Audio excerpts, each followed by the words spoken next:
Ce soir, on se retrouve pour parler des monstres de l'autoroute. Rappelez-vous, on avait fait le jeu de 616 Games où justement on parlait d'un tueur bien précis et du coup, ça m'a donné l'idée de faire des recherches par rapport à Rhodes, forcément, mais aussi par rapport à d'autres qui auraient été plus ou moins dans ces années-là, ou dans cette façon de procéder. Et comme chaque fois qu'on a fait un 616 Game qui était tiré d'une histoire vraie, j'ai fait des recherches pour qu'on en parle sur la chaîne. Ben, du coup, j'ai fait des recherches par rapport à ça, puisqu'ils disent à la fin de quel tueur il s'agissait. Donc j'ai fait des recherches par rapport à ça. Et du coup, j'ai aussi recherché des prédateurs qui ont travaillé plus ou moins dans le même style ou qui ont adopté à peu près le même style de façon de travailler. Mais est-ce que on peut penser quand même à ces histoires qui se cachent derrière ces camions que l'on croise?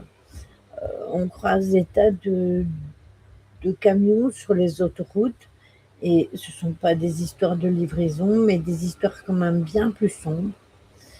Et on va donc plonger dans l'histoire, une des histoires les plus terrifiantes de l'histoire du true crime américain, l'affaire Robert Benjamin Rhodes.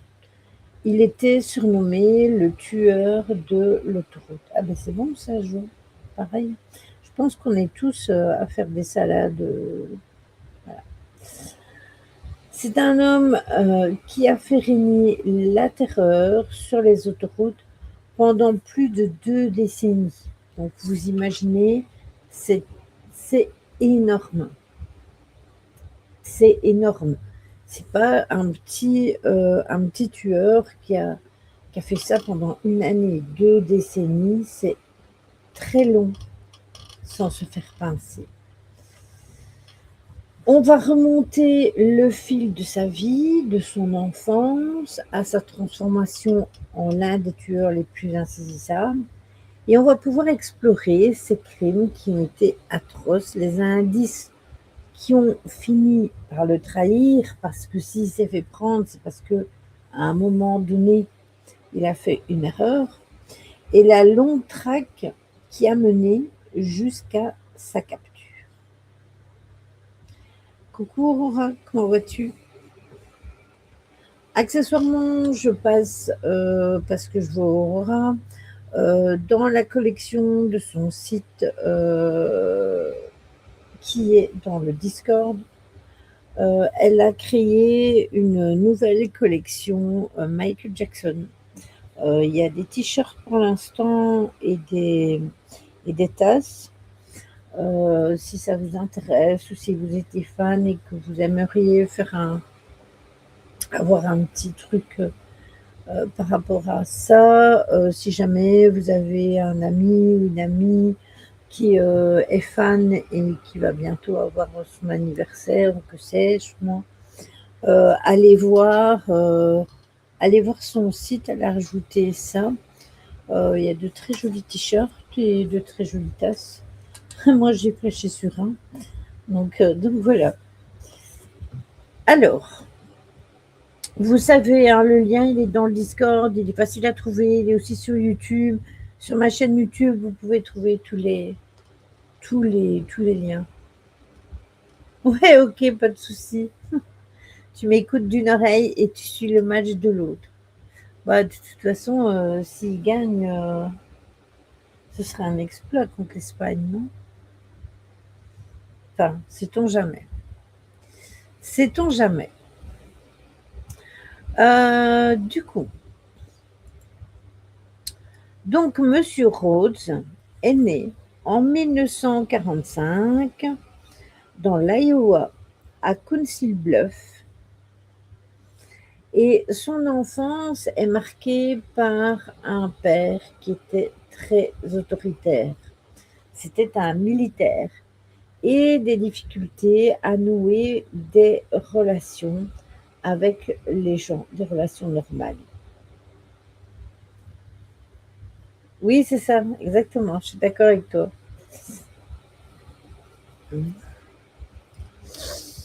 Et très tôt, il développe un intérêt malsain pour le fait de dominer, mais pas que.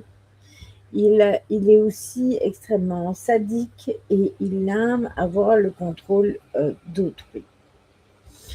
C'est alors qu'il deviendra un chauffeur routier, mais pas n'importe quel chauffeur routier, un chauffeur routier de longue distance. C'est le job idéal pour un tueur en série. Il change constamment de juridiction, surtout aux États-Unis, ce qui rend le croisement des données policières quasiment impossible à l'époque. Il n'a pas de collègues directs et il dispose d'un flux infini de victimes potentielles, que ce soit des autostoppeurs, des routards, des personnes en panne. D'ailleurs, on le montre très bien dans le jeu puisque les deux nanas, elles ont été aidées par les motards, mais au final, elles arrivent à l'hôtel où il est et c'est comme ça qu'elle se fera enlever. Dans son camion, il avait transformé son camion comme étant une cellule de torture roulante, parce que c'est vraiment ça qui est le plus terrifiant. Parce que Rhodes a entièrement modifié la cabine couchette de son semi-remorque en y installant des menottes, des barres de fer, des outils de torture. Et il avait tout prévu, il avait même mis une isolation phonique. Ses victimes étaient prisonnières à l'arrière pendant qu'il continuait ses livraisons à travers le pays. Ce qui, entre guillemets, le rendait quasiment imprenable parce que quand il était dans une juridiction américaine et qu'il enlevait quelqu'un, et puis qui passait dans une autre juridiction le lendemain, eh bien, voilà, ça passait crème en fait. Il passait à travers tout. Donc du coup, le modus operandi et ses victimes. Il ciblait principalement des jeunes femmes ou même des couples d'autostoppeurs qui se trouvaient près des truck stops, c'est-à-dire les aires d'autoroute américaines, comme on voit aussi dans le jeu, puisqu'ils se sont arrêtés dans un motel d'autoroute. Le pire dans tout ça, le pire dans tout ça, c'est que pendant qu'il commettait ces horreurs sur les routes, cet homme menait une vie presque normale à côté. Il s'est marié 3 fois. Il a même eu un fils.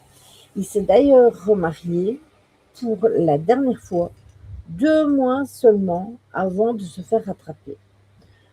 Ça montre à quel point le masque de la normalité de ces prédateurs est terrifiant.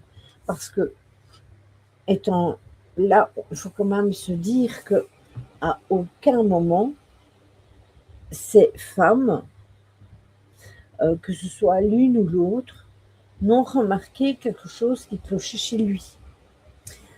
Donc, en fait, quand il était avec sa famille, il faisait en sorte que ses pulsions ne soient pas repérées. Du coup, forcément, eh bien, ce sont toujours de gentils voisins. Oui, c'est ça, il était gentil, il passait crème, il était gentil avec sa famille. Donc, personne n'aurait pu penser que lui, c'était le fameux chauffeur de poids lourd qui enlevait ses victimes et qui les terrorisait dans sa cabine de camion. Vu qu'il avait une vie tranquille des plus ordinaires, eh bien, voilà, ça passait normalement. Toujours incognito. Et On va parler un petit peu de ces victimes. Il y a d'abord la première qui est l'affaire Regina K. Walters. C'est le cas le plus documenté et le plus bouleversant. En 1989, Regina a 14 ans. Elle s'enfuit de chez elle avec son petit ami Ricky Jones. Rhodes les croise au Texas. Il tue immédiatement le petit ami, mais il va garder Regina prisonnière dans son camion pendant des semaines.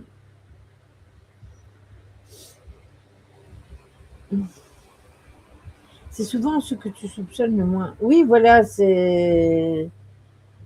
après, tu sais, il était quand même sadique, etc. Il avait quand même des pulsions étranges. Donc, il aurait pu faire une erreur et laisser transparaître quand même, quelque chose. Mais en fait, voilà. Donc, c'est ça. C'est ça qui est étrange, en fait, c'est qu'il a réussi à passer à travers tout ça. Puis, en 1989, il va, encore la même année, il va enlever un couple, Candace Walsh et Douglas Ziskowski. C'est un cas extrêmement tragique parce qu'il montre que Rhodes n'hésitait pas à s'attaquer à des couples pour enfin après isoler sa victime. Et c'est là vraiment que l'on se dit que c'était vraiment horrible ce qu'il faisait, mais vraiment horrible. D'ailleurs, on le voit hein, que c'était quand même quelqu'un d'assez étrange.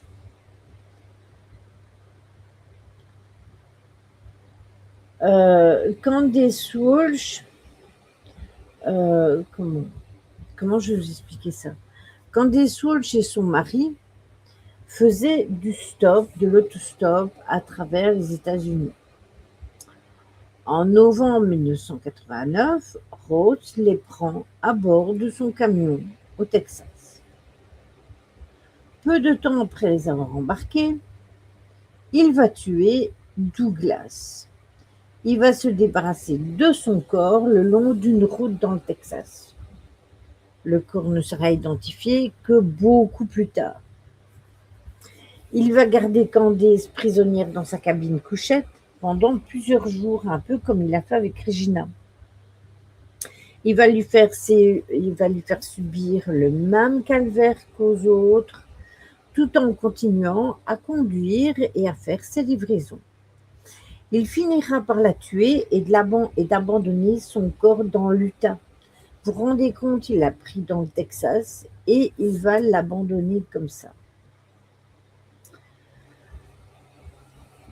Cette histoire montre le sang-froid absolu du tueur, capable d'éliminer un homme instantanément, juste pour obtenir le contrôle total sur sa compagne.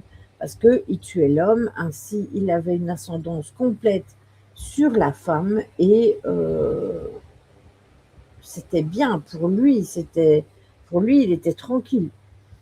Mais sauf que c'était dangereux quand même ce qu'il faisait parce que au fur et à mesure, il va prendre une certaine assurance et il finira à un moment à se faire cramer.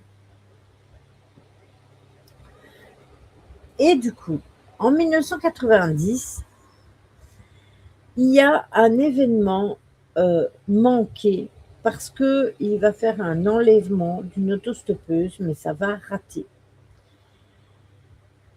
Certaines personnes ont survécu et ont réussi à lui échapper, ce qui a permis de comprendre sa psychologie.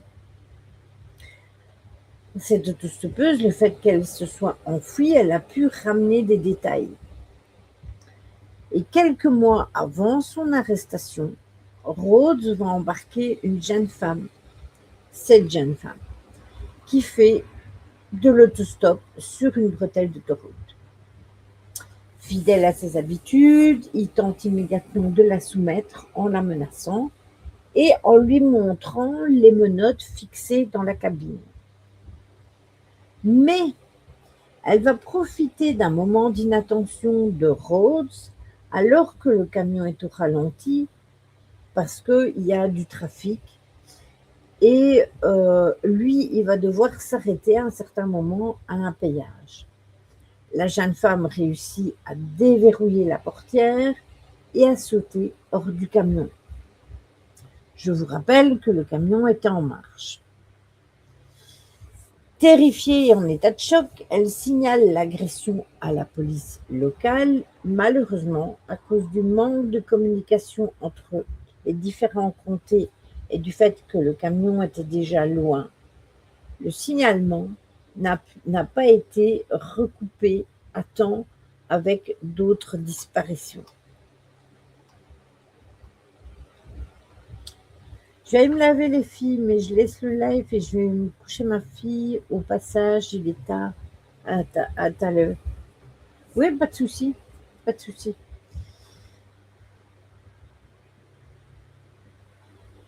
Et du coup, on se dit qu'il avait énormément de mobilité et les frontières entre les États américains jouaient toujours en sa faveur.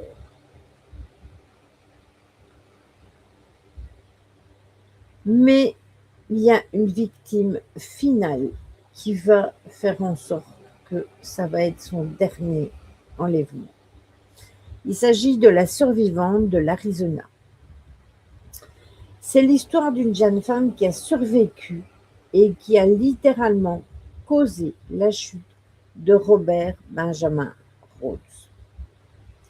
Il enlève une femme de 18 ans qui marchait près d'un truck stop. Il la séquestre dans sa cabine, il l'attache et il lui fait subir des tortures psychologiques et physiques pendant près de 2 semaines. Un policier de la route de l'Arizona aperçoit le semi-remorque de Rhodes garé de manière suspecte sur le bas-côté de l'autoroute. Tous ces feux sont éteints et on est en plein milieu de la nuit.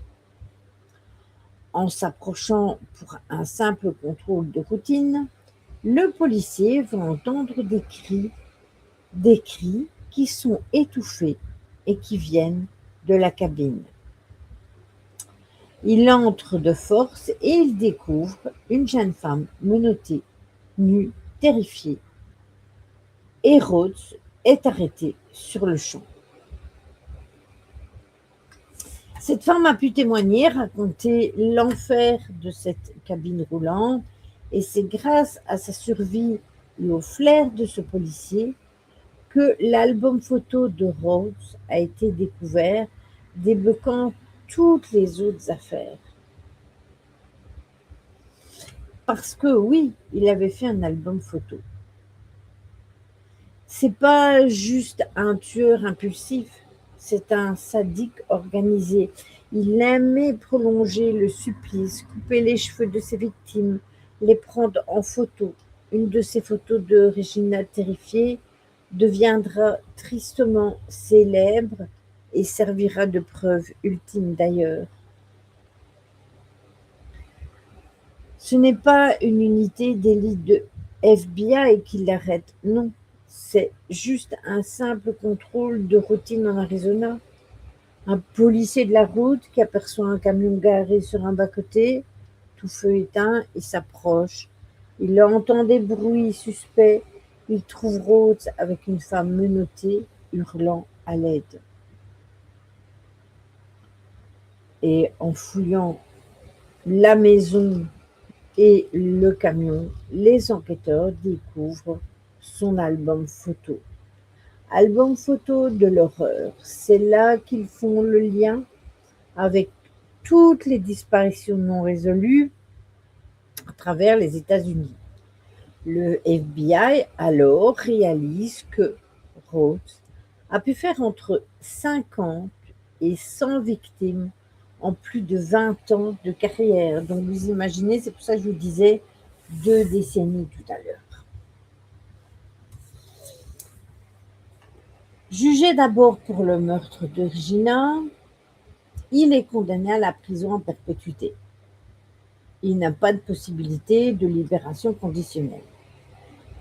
Mais plus tard, il est extradé vers le Texas. Là, il plaide coupable pour d'autres meurtres afin d'éviter la peine de mort. Il est toujours derrière les barreaux aujourd'hui à cette période. C'est vraiment quelqu'un qui était très dangereux.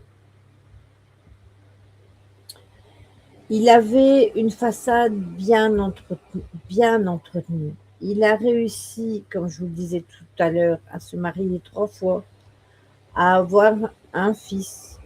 Pour ses épouses, notamment la dernière qu'il a épousée juste 2 mois avant de se faire arrêter, c'était un mari qui partait simplement travailler sur les routes pour gagner sa vie. En dehors de son camion, il donnait complètement le change. C'est l'exemple type du tueur qui cloisonne sa vie. La monstruosité restait enfermée dans sa cabine de camion et la normalité reprenait ses droits dès qu'il rentrait chez lui. Donc c'était entre guillemets, voilà, une normalité normale. Le principe d'un psychopathe, tout à fait, tout à fait. C'est typique hein, de ce style de, allez, de fonctionnement chez eux.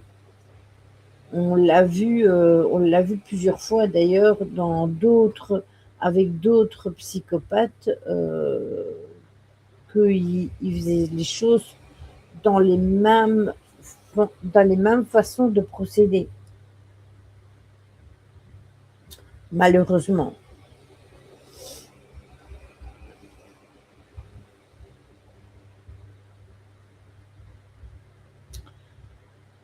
C'est, c'est quand même toujours ahurissant de se dire que pendant 20 ans, il a pu parcourir des routes tranquilles et faire des choses abominables à toutes ces jeunes femmes. Ça, c'est aberrant quand même. Mais du coup, il passait toujours à travers tout, hein, vu qu'il était en camion et qu'il roulait tout le temps. Donc c'était facile pour eux d'entre guillemets passer à travers.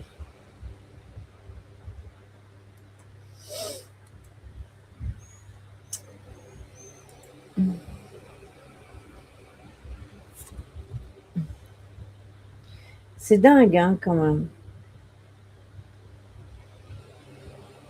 C'est dingue.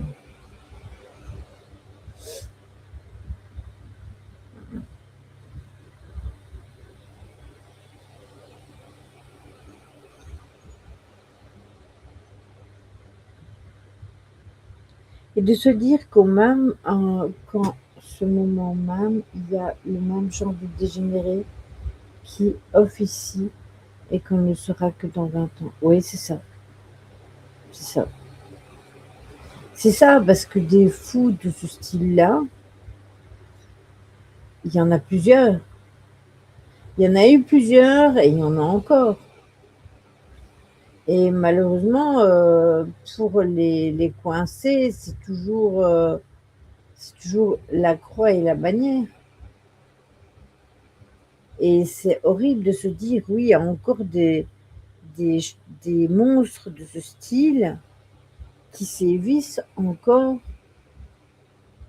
dans la rue, sur les autoroutes, sur les aires de repos, dans les villes, voilà.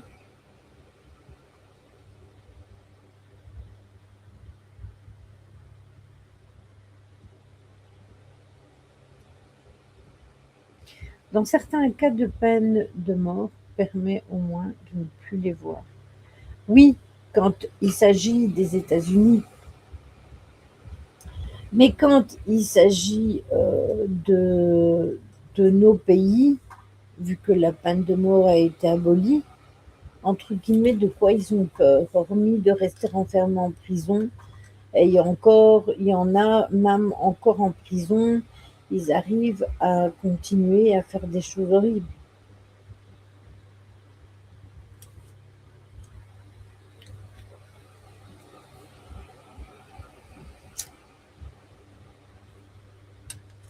D'ailleurs, on va voir ensemble, hein, il n'y a pas eu que Robert Rhodes qui a pratiqué ce style de choses. Ça libère aussi de la place dans les prisons à moindre frais. Oui, aussi. Vous savez, il y a une vidéo qui tourne sur les réseaux, je l'ai vue plus d'une fois. C'est un... Je ne sais pas s'il est sur Twitch ou s'il est sur YouTube. C'est un jeune homme qui fait des lives et qui prend l'apparence d'une enfant, d'une fille avec l'IA. Il contacte des prédateurs sexuels, enfin il arrive à tomber sur des prédateurs sexuels et il les fait parler. Il les fait parler jusqu'au temps qu'ils sont pris. Mais vous savez qu'il y en a un, il avait plus de 60 ans, je l'ai vu 2 fois la vidéo parce que je l'ai vu une fois sur TikTok et une fois sur YouTube parce que je voulais la montrer à mon mari et du coup j'avais cherché après. Le gars, il a 60, plus de 60 ans. Je pense que c'est 62 ou 67. Déjà, le langage qu'il a avec la gamine, puisque pour lui, il parlait à une gamine de 14 ans, déjà, son langage vous met froid dans le dos, franchement. Mais quand après, vous savez, vous apprenez que c'est un monsieur dit bien, hein, qui a été arrêté pour ce style de choses, mais qui a été relâché en France, c'est aberrant. Un vieux dégueulasse, exactement. Exactement.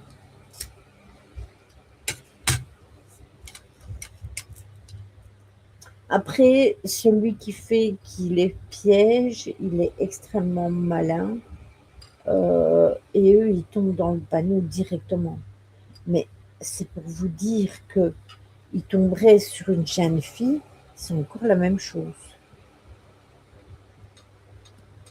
Et se dire que ce style de personnage reste impuni, ou il sera peut-être puni maintenant, parce que comme ça a fait le tour des réseaux, ben forcément, même si j'ai vu que sur YouTube, ils avaient flouté son visage, parce que c'est passé sur TF1 cette histoire.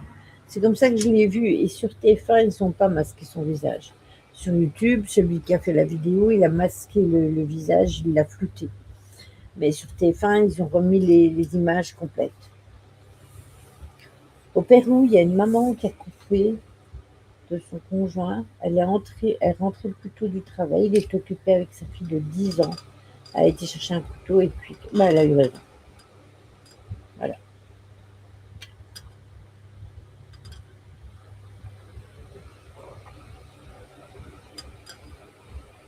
Vous imaginez quelle horreur? Sans compter, euh, sans compter les... Ça, c'est sûr, ça va me calmer. Euh, vous vous rendez compte que même les enfants qui vivent ça, comme c'est horrible, parce que là, on est d'accord, c'était sur les réseaux.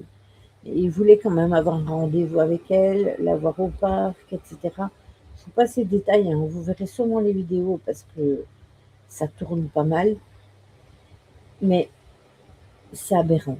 C'est aberrant. Se dire que ce style de, de personnage peut parler à vos enfants sans que vous en rendiez compte. Et c'est sur Snapchat, hein. C'est pas sur TikTok, c'est pas sur YouTube, rien du tout. Ça se passe sur Snapchat. D'ailleurs, pour vous dire, moi, quand j'avais Snapchat, parce que là, quand j'ai changé de téléphone, je l'ai pas remis. parce que Snapchat a changé toute sa façon de procéder de avant, et ça ne me plaît plus du tout.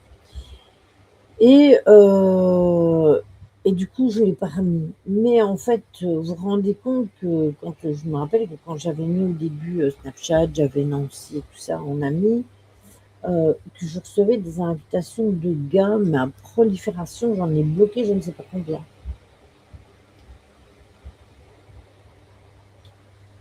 La castration chimique, c'est de la merde.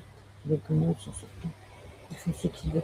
Après, c'est là hein, qu'il y a un problème. C'est pas là en dessous. Hein.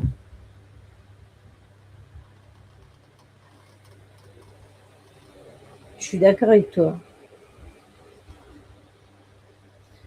Je suis d'accord avec toi. Je crois que ce qui est pire encore, ce sont les gens qui accusent les jeunes de ne pas flouter le visage de ceux qui tombent dans le panneau. Je suis d'accord. Voilà, c'est ça. On est d'accord. On est complètement d'accord. C'est radical, net et précis, sans bavure. Voilà, c'est comme ça que ça devrait fonctionner. C'est comme ça que ça devrait fonctionner. Malheureusement, c'est pas ainsi. Vous savez, je vous dis toujours, hein, la justice, elle n'est pas faite pour les riches. On dit toujours les jeunes filles, mais face à ces détraqués, filles ou garçons, il n'y a pas de différence. Je suis d'accord avec toi. Il y a des garçons qui sont victimes de ce style de choses.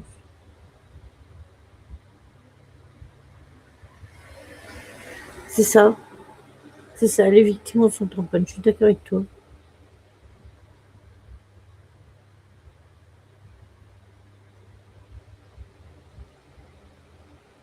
Elles sont toutes les victimes. Elles veulent juste être reconnues en tant que victimes et que leur tortionnaire soit puni. C'est tout. Vous savez, par le passé, j'avais une connaissance dont le père a fait de la prison ici en Belgique parce que il, il, a- il faisait des attouchements sexuels à ses filles, ses petites filles à lui. Et du coup, ce garçon-là, ses sœurs, elles ont été placées et lui, il a été arrêté. Lui, il voyait encore ses sœurs, hein, puisque bah, il n'avait rien fait du tout. Mais vous savez que la mère, elle a repoussé ses filles, elle ne voulait plus les voir pour son mari. Et au bout d'un certain temps de prison, parce qu'il avait des cachets à prendre hein, pour pas avoir d'érection. Et vous savez que après un certain temps de prison, il avait le droit de revenir le week-end chez lui. Et du coup, elle a fait en sorte de plus avoir du tout de contact avec ses filles parce qu'elle ne voulait pas ne plus voir son mari. Non, mais vous imaginez, c'est un non-sens.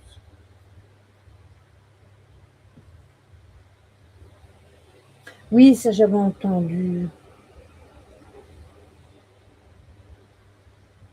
Oui, voilà, à 16 ans, voilà, c'est sûr et certain qu'il y a quelque chose. Il y avait quelque chose qui fonctionnait pas, on est d'accord. Ça, je suis d'accord avec toi, Jo.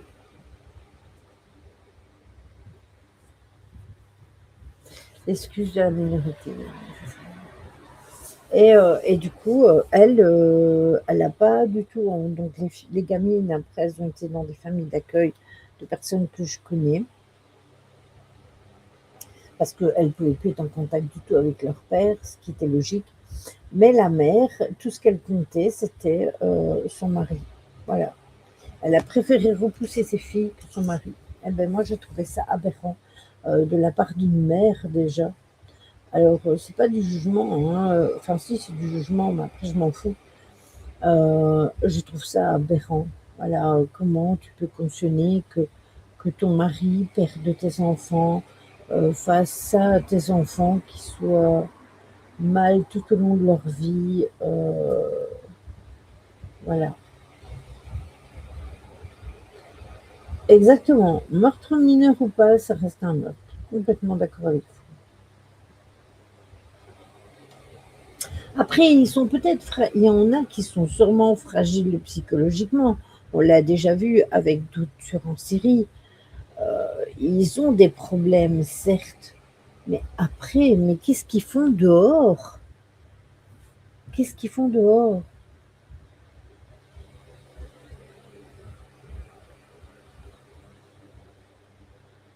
Oui, je me rappelle, tu m'en avais vaguement parlé, Caron, mais tu vois, ça, c'est un truc qui est aberrant. Je ne comprends pas. Je ne comprends pas comment le monde il est fait. Coucou Chadou.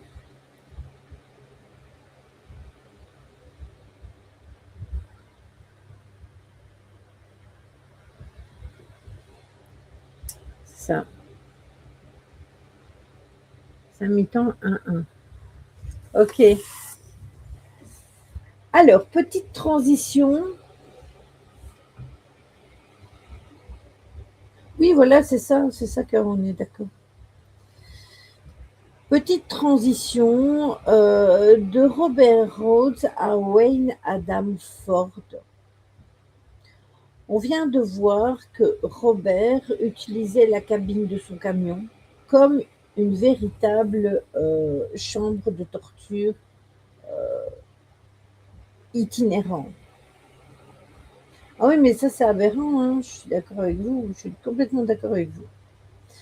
Mais saviez-vous qu'à la fin des années 90, un autre routier a expliqué exactement bonne nuit, Caro, repose-toi bien. A appliqué exactement la même méthode sur les mêmes routes, mais avec une psychologie totalement différente. Cet homme, c'est Wayne Adam Ford. Et si Rhodes a été arrêté par chance, Ford, lui, a été arrêté par sa propre culpabilité. Mais avant d'en arriver là, il a brisé la vie de plusieurs femmes, dont celle de Megan Toomer.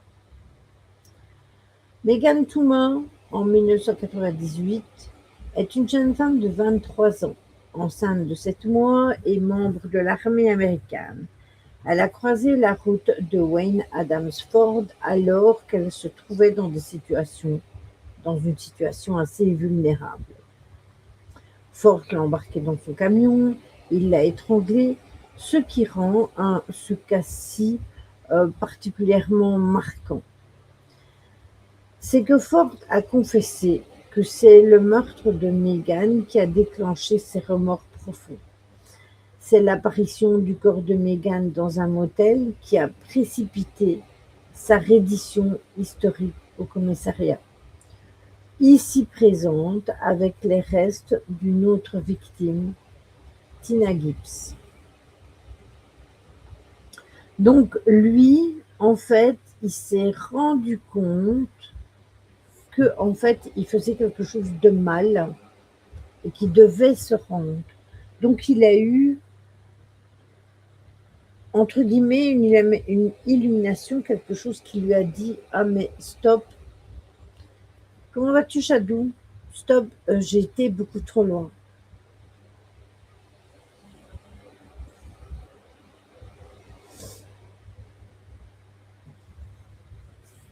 Ça a été, Choupi?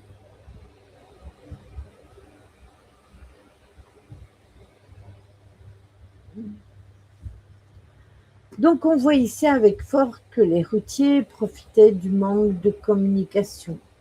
Ça va, merci, Chadou. Entre les États pour cacher les corps le long des voies rapides. Et au Texas, il y a une portion d'autoroute qui est devenue un véritable cimetière à ciel ouvert à cause de ce phénomène. On parle de l'Interstate 45. C'est là qu'opérait notre troisième prédateur, William Reese. Contrairement à Rhodes, lui, il frappait comme un éclair sur le bas-côté de la route et sa cible prioritaire, c'était les adolescents, comme la jeune Tiffany Johnson. Non, il n'y a pas celle-là, je ne sais pas où ils sont tous. Moi, parfois, je suis découragée de faire des lives parce que, bon, voilà, enfin, que soit. La victime marquante de Reese, c'est Tiffany Johnson. Tiffany avait 19 ans et en juillet 1997, elle s'arrête dans une station-service le long de l'autoroute en Oklahoma. Tout ça parce qu'elle voulait laver ses pneus. C'est là que William Reese l'aperçoit. Il stimule un problème ou profite de son isolement pour la kidnapper en quelques secondes à peine. Son corps sera retrouvé dès le lendemain le long de l'autoroute. Lui ne séquestrait pas. Reese a profité de la vitesse de son camion pour changer d'état immédiatement après le crime, laissant la police locale totalement impuissante.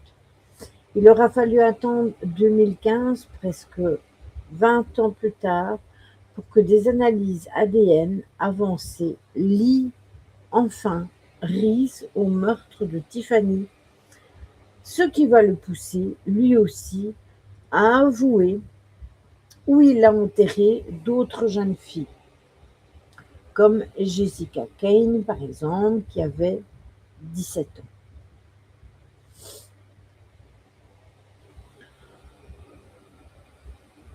Je sais pas, j'en sais rien. Moi, Ryan, il est venu me dire qu'il regardait le match, Aurora aussi, donc ok, pas de souci, je trouve ça logique. Les gens qui s'y intéressent, c'est normal.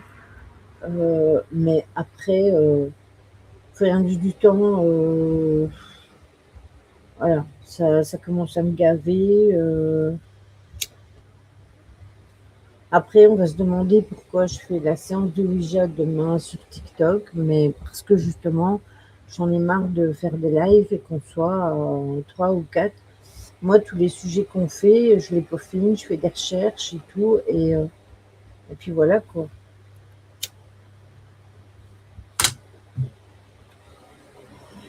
Donc ça fait vraiment plaisir, tu vois, de faire des recherches et de bouffer la tête pour ça, mais bon, que soit.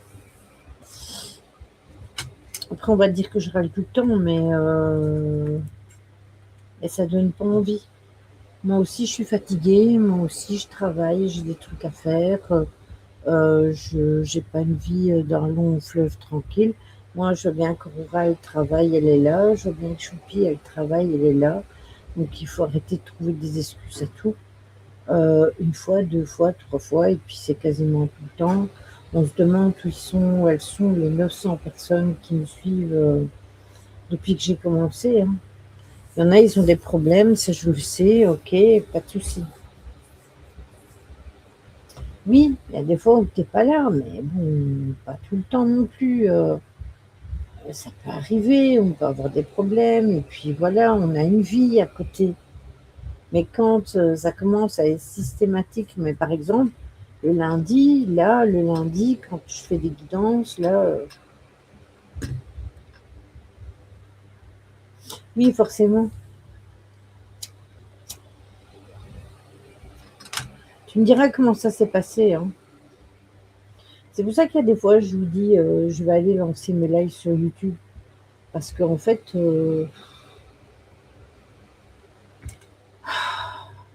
voilà.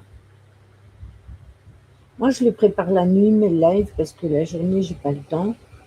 Donc, je prends peut-être 1 heure ou 2 heures de mon temps pour préparer. Ça dépend du sujet des lives. Je pourrais faire autre chose, hein, plutôt que de me casser la tête à préparer des lives et à faire des recherches.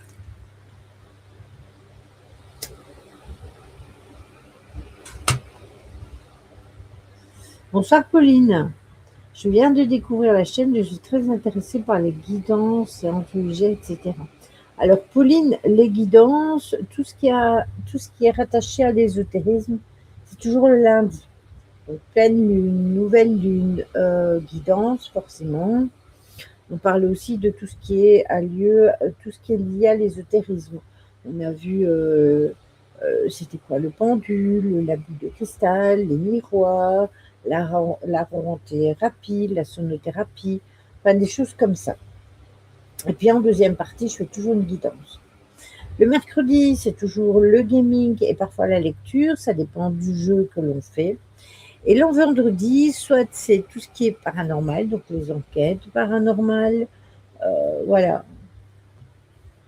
les enquêtes paranormales, les lives paranormales, etc. Après, il y a aussi des autres sujets, il y a des mythes et légendes, du true crime, enfin, on fait un petit peu tout ça.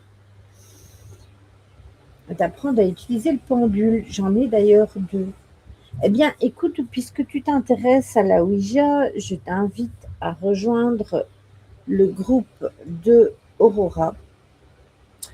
Euh, je vais te mettre le lien sur la chaîne, c'est sur Facebook, parce que demain, on fait une séance de Ouija qui se fera sur son groupe, en live sur son groupe ou sur mon TikTok.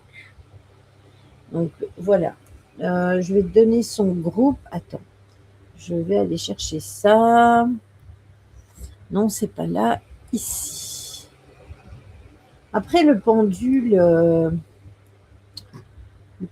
est-ce que tu l'as déjà paramétré ou pas? C'est pas grave, il y aura les replays, hein. Et puis moi, je ferai une vidéo, hein. Bon, attendez, il faut que j'aille sur Facebook. Mais qu'est-ce que je fais, moi? Voilà. Alors, le groupe d'Aurora. Voilà. Tac. Copier.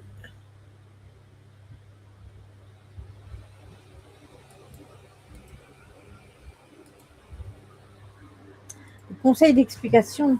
J'ai déjà fait un live sur le pendule. Tu peux le retrouver sur ma chaîne YouTube. Mais ça ne me dérange pas si tu veux de prendre mon temps un lundi et d'expliquer. Voilà. Ouais, t'inquiète, Choupi. De toute façon, je le fais aussi sur TikTok. Donc, je t'ai mis le groupe d'Aurora si tu as envie d'aller rejoindre son groupe pour voir la séance de Ouija. Lundi, ouais, c'est sur Twitch. Normalement, c'est tous les jours. Tous les lives se font sur Twitch, mais ici, comme Aurora elle a son groupe et qu'elle aimerait bien quand même le faire tourner, j'ai proposé de faire son live sur son groupe et moi je vais le faire sur TikTok parce que j'ai plus de 3000 abonnés sur TikTok et ça fait plus de 6 mois que j'ai pas fait de live, donc je me suis dit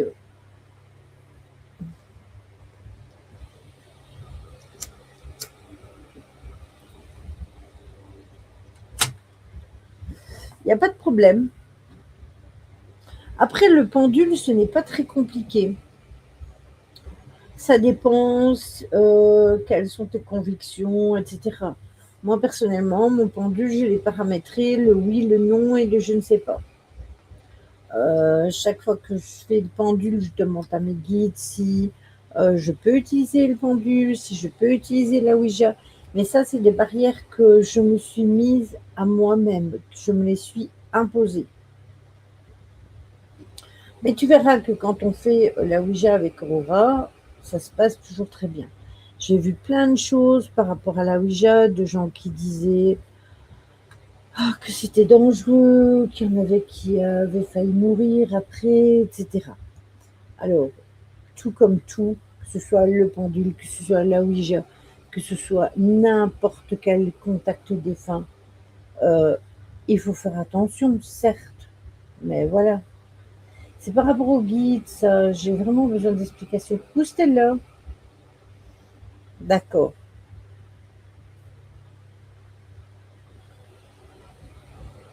Ben écoute, on en parlera lundi de toute façon. Excusez-moi. Lundi, on va parler de la Lune. Oui, c'est ce que Aurora m'a dit, Ryan.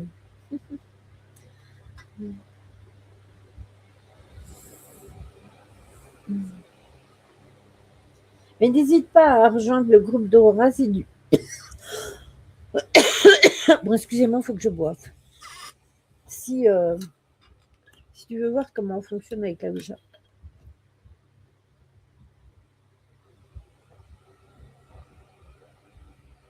Après, tu peux rejoindre le Discord si tu as envie. Voilà, et tu peux rejoindre aussi ma chaîne YouTube pour voir tout ce qui est replay de vidéos. Voilà. Ah, ça y est, tu es dans son groupe. Ok, parfait.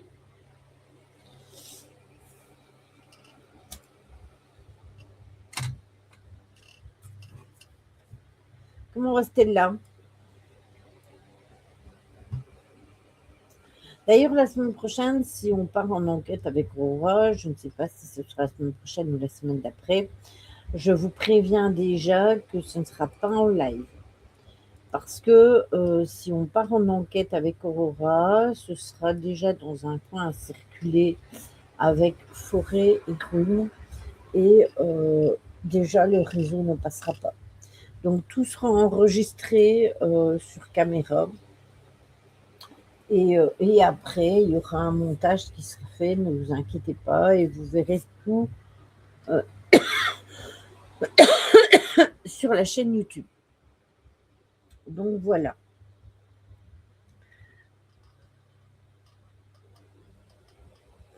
Chaudement, Stella, chaudement. Ici personnellement, moi, dans ce bureau, je souffre. Euh, la fenêtre est ouverte, il y a un ventilateur là, la fenêtre. Mon ventilateur là est ouvert. Je cuis. Le PC, c'est un vrai four.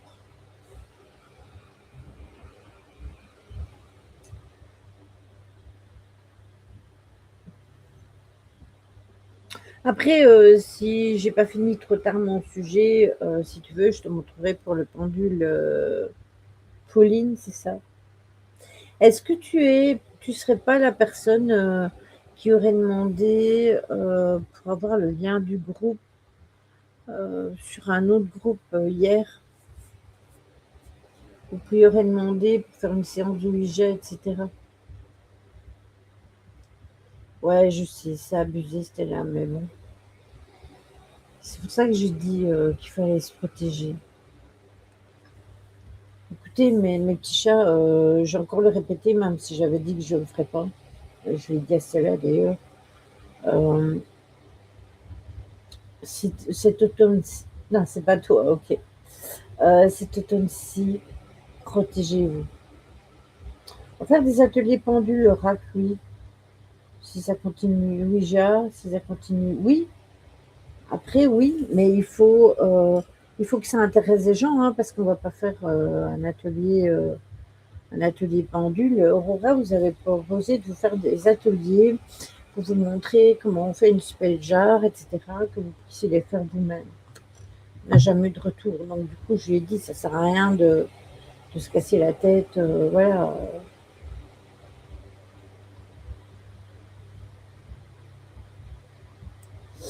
Voilà.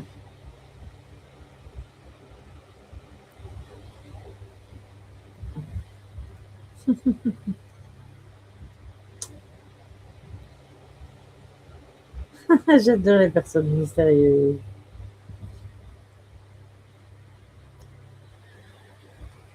Donc, pour continuer notre sujet d'aujourd'hui, de William Rees à Patrick Carney, on va faire un bond dans le passé.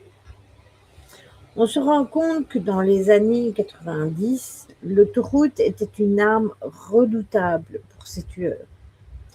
Mais cette mécanique macabre ne date pas de cette époque-là uniquement. Si on remonte dans les années 70, bien avant l'existence des téléphones et du profilage du FBI, un homme a terrifié la Californie en utilisant son pick-up sur des voies rapides pour faire disparaître des dizaines de personnes.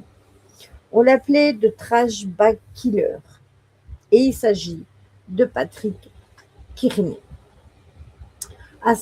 Il avait sa méthode pour attirer ses victimes. Comme le jeune John Damon, il était diabolique de simplicité. Contrairement aux trois autres qui ciblaient les femmes, lui, il ciblait les jeunes hommes ou les adolescents qui faisaient du stop le long des autoroutes californiennes. Notamment, la Pacific Coast Highway. John était un jeune autostoppeur qui essayait simplement de rentrer chez lui. Kearney va l'arrêter, lui offrir un sourire rassurant à l'autostoppeur pour le faire monter dans son pick-up. Une fois sur l'autoroute, Kearney va lui tirer dessus sans prévenir en conduisant. Il découpait ensuite les corps et s'en débarrassait dans des sacs poubelles industriels qu'il jetait dans les fossés le long de l'Interstate 5. 22h11. Je ne l'ai pas mis celle-là, Stella. Faudrait peut-être que je la mette. J'aime le mystère. Donc, quand on met toutes ces histoires côte à côte, que ce soit Regina avec Rose, que ce soit Megan avec Ford, que ce soit Tiffany avec Reese ou que ce soit John avec Kearney, on comprend que l'autoroute n'était pas juste une route simple pour eux. C'était un outil d'impunité. C'est ce qui a poussé le FBI à créer une unité spéciale dédiée uniquement aux tueurs des autoroutes. Et ça, on en a déjà tous entendu parler. Mais est-ce que ça, à un certain moment, vous vous êtes dit, est-ce que ça me terrifierait de parler de ces portraits, le fait que ces monstres se croisaient peut-être sur les mêmes aires de repos. Coucou Guaro, comment vas-tu? Vous imaginez que si ça se trouve, ceux qui ont été pendant les années 90, peut-être qui se sont croisés, tout simplement. Ça se trouve, il y en a un qui s'est vissé sur un parking et l'autre, il repassait, il s'est vissé sur le même parking. Et du coup, ça, entre guillemets, ça empêchait aussi la police de tomber sur le meurtrier. Sachez que de toute façon, c'était des tueurs, des sadiques organisés. De toute façon, quoi qu'il en soit, que ce soit l'un ou que ce soit l'autre, ils avaient tous un truc qui n'allait pas comme il devait. Parce qu'on a vu que Robert Benjamin Rhodes, il avait une façade très bien entretenue parce que il avait quand même eu 3 femmes, il avait quand même un enfant.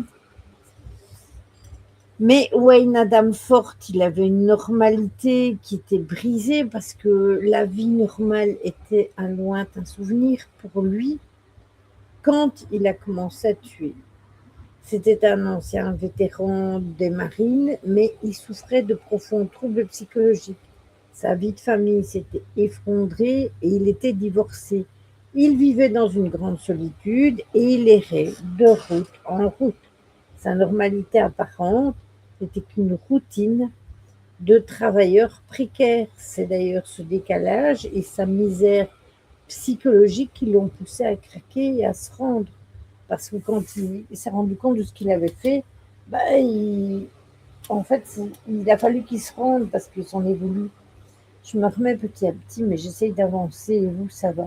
Bon, pareil, on fait aller. Je suis en train de regarder le ciel. Je trouve que le ciel est bien sombre. Je suis en train de me demander si nous n'allons pas avoir de la pluie. Il fait noir là-bas, mais noir.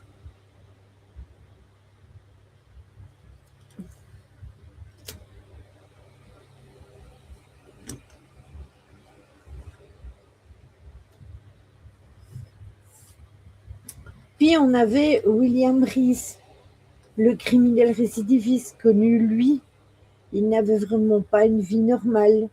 Même pour son entourage, Reese il avait déjà un lourd casier judiciaire bien avant de commettre tous ces meurtres le long de l'Interstate 45. C'est ce que je vous disais. Il y en avait, il passait crème à travers. Mais lui, il avait quand même un casier. Donc comment ça se fait qu'il s'est retrouvé en liberté? Il a été condamné pour enlèvement, pour agression sexuelle par le passé. Et quand il commettait ses crimes en 1997, il était sorti de prison depuis peu, donc sa normalité n'était qu'une façade de façade. C'était un prédateur connu des services de police et il profitait juste des failles du système de surveillance de cette époque-là. Donc s'il n'était pas sorti de prison, s'il avait été gardé en prison, ben, peut-être que ces victimes-là s'en seraient sorties tout simplement. Oh, excusez-moi. Et pour Patrick Carnet, eh bien, lui, il avait une normalité parfaite et c'est de loin la plus flippante. C'est celui qui avait la vie la plus insoupçonnable. Il n'était pas marginal. C'était un ingénieur brillant qui travaillait pour une grande entreprise d'aéronautique. Il menait une vie de couple stable, tranquille. Ses collègues le décrivaient comme un homme doux, poli, discret et très intelligent. Personne n'aurait pu imaginer que ce monsieur qui passait à travers, qui était comme monsieur tout le monde, profitait de ses week-ends pour arpenter les autoroutes et commettre ces atrocités. Waouh.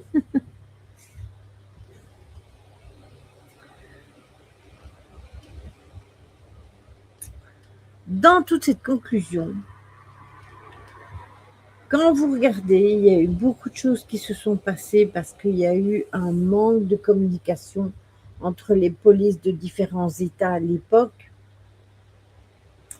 Et c'est ça qui lui a permis de faire, ou qui leur a permis de faire autant de crimes. Parce que s'il y avait eu déjà interaction entre eux à ces époques-là, peut-être que ce ne serait pas arrivé.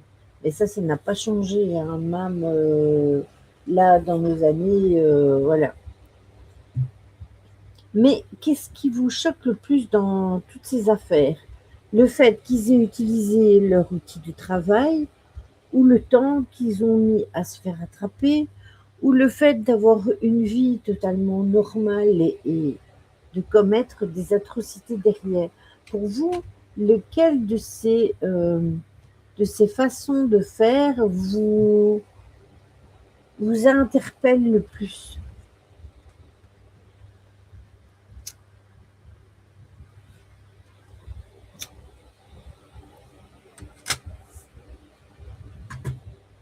Bon, attendez, je remets ma page Twitch. Parce que je l'avais fermée sans faire exprès.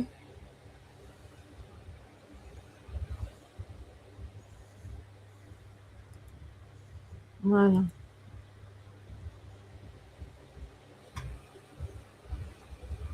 Le temps qu'ils ont mis pour se faire arrêter.